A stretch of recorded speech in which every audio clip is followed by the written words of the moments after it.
Umqeqeshi weMamelodi Sundowns uMiguel Cardoso unengcindezi yokuwina isicoco seCAF Champions League njengoba kuyiwona mgomo waleli qembu. Umqondisi wezemidlalo kuleli qembu Fleming Beck ukubeke kwacaca ukuthi wonke umqeqeshi kuSundowns kulindeleke ukuthi awine zonke izindebe.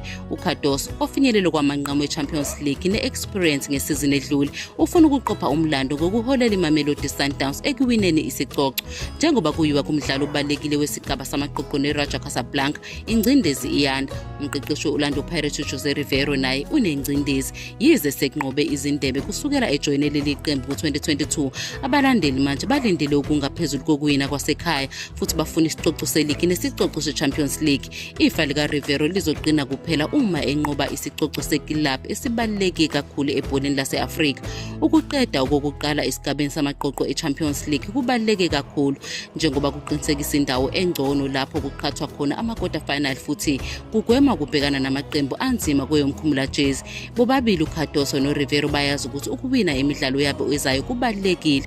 iSundowns izobhekana neRaja Casablanca ukuthi Orlando Pirates idlale neStade Abidjan.